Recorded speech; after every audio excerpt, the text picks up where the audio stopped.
Hello, എല്ലാവർക്കും പുതിയൊരു വീഡിയോയിലേക്ക് സ്വാഗതം. അപ്പം നമ്മൾ കഴിഞ്ഞ വീഡിയോ എല്ലാവരും കണ്ടിരിക്കുമല്ലോ. നമ്മൾ അന്ന് വട്ടവട പോയിട്ട് നേരെ തിരിച്ചു പോവുകയാണ്. തിരിച്ചു പോകുന്ന ഇനി നേരെ പോകുന്നത് ടോപ്പ് സ്റ്റേഷനാണ്. ടോപ്പ് സ്റ്റേഷൻ അവിടെ അന്ന് നമ്മൾ ഇറങ്ങാത്തതിൻ്റെ കാരണം എന്താണെന്ന് വെച്ചാൽ നല്ല മഞ്ഞ് ആയതുകൊണ്ട് കാഴ്ചകളൊന്നും തന്നെ കാണാൻ കഴിയില്ലല്ലോ എന്ന് കരുതിയാണ് ഞങ്ങളവിടെ ആദ്യം വട്ടവടയിൽ ചെന്നിട്ട് തിരിച്ചു വരുമ്പോൾ ടോപ്പ് സ്റ്റേഷനിൽ ഇറങ്ങാമല്ലോ എന്ന് കരുതി പോയത്. അപ്പം നമ്മളിനി നേരെ ടോപ്പ് സ്റ്റേഷനിലേക്കാണ് പോകുന്നത്. ഇത് കണ്ടോ, ഈ മനോഹരമായ സ്ഥലം കണ്ടതായിട്ട് ഓർമ്മയുണ്ടെങ്കിൽ ഒന്ന് കമൻറ്റ് ചെയ്യണേ. അപ്പോൾ നമുക്ക് നേരെ പോയാലും ഇനി വീഡിയോയിലേക്ക് നേരെ ടോപ്പ് സ്റ്റേഷനിൽ ചെന്നിട്ട് അവിടുത്തെ കാഴ്ചകൾ കാണാം കേട്ടോ.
ഇവിടെ വന്നതും അത്യാവശ്യം നല്ല തിരക്കൊക്കെ ഉണ്ട്. പക്ഷേ എനിക്ക് തോന്നുന്നു ടോപ്പ് സ്റ്റേഷനിൽ ചെന്ന ഒന്നും തന്നെ കാണാൻ കഴിയില്ലായിരിക്കും എന്നാണ്. നമുക്കിവിടെ എവിടെയെങ്കിലും വണ്ടി ഒന്ന് പാർക്ക് ചെയ്തിട്ട് മുകളിലേക്ക് കയറി പോവാം.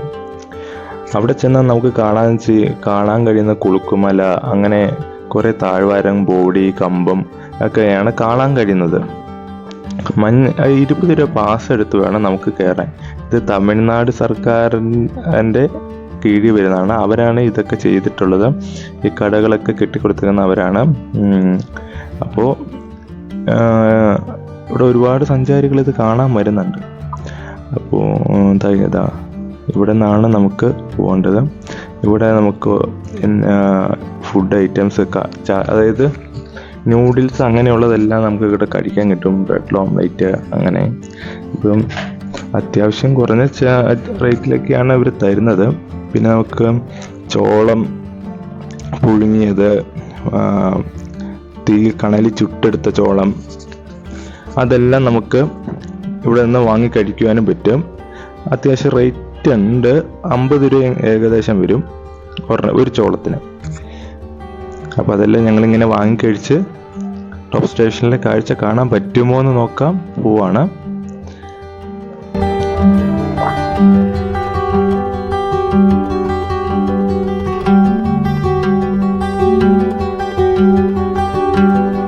നിർഭാഗ്യവശാൽ എന്താന്ന് പറയട്ടെ, മഞ്ഞായതുകൊണ്ട് അവിടെ ചെന്നിട്ട് ഒന്നും തന്നെ കാണാൻ കഴിഞ്ഞില്ല. അപ്പോൾ അവിടെ കയറി ഭയങ്കര മൂടൽ മഞ്ഞായിരുന്നു. അപ്പോൾ അവിടെ ചെന്നാൽ നമുക്ക് ഒന്നും തന്നെ കണ്ണുകൊണ്ടൊന്നും കാണാൻ പറ്റില്ല. കാരണം നല്ല മൂടിക്കെട്ടിയാണ് മഞ്ഞുള്ളത്. ഈ സമയത്ത് ഇവിടെ വന്നാൽ നിങ്ങൾക്കൊന്നും തന്നെ കാണത്തില്ല. ഇതിനു മുമ്പ് ഞാൻ പോയപ്പോൾ അവിടുത്തെ മഞ്ഞില്ലാത്ത സമയത്ത് പോയപ്പോൾ അവിടുത്തെ കുറച്ച് ഫോട്ടോസ് ഉണ്ടായിരുന്നു. ആ ഫോട്ടോസ് ഞാൻ നിങ്ങളെ കാണിക്കാം. അവിടെ നിന്ന് കാണാൻ കഴിയുന്ന കാഴ്ചകളൊക്കെ അതാണിത്. അപ്പോൾ നിങ്ങൾക്ക് എൻ്റെ ഈ വീഡിയോ ഇഷ്ടപ്പെട്ടെങ്കിൽ ലൈക്ക് ചെയ്യുക, സബ്സ്ക്രൈബ് ചെയ്യുക. ആദ്യമായിട്ട് വീഡിയോ കാണുന്നവർ സബ്സ്ക്രൈബ് ചെയ്ത് നിങ്ങളൊരു കമൻറ്റും കൂടി ഇടണേ. നിങ്ങളുടെ അഭിപ്രായ നിർദ്ദേശം കമൻ്റായിട്ട് എഴുതുക. അപ്പോൾ എൻ്റെ അടുത്ത വീഡിയോ ഉടനെ വരുന്നതാണ്. ബൈ.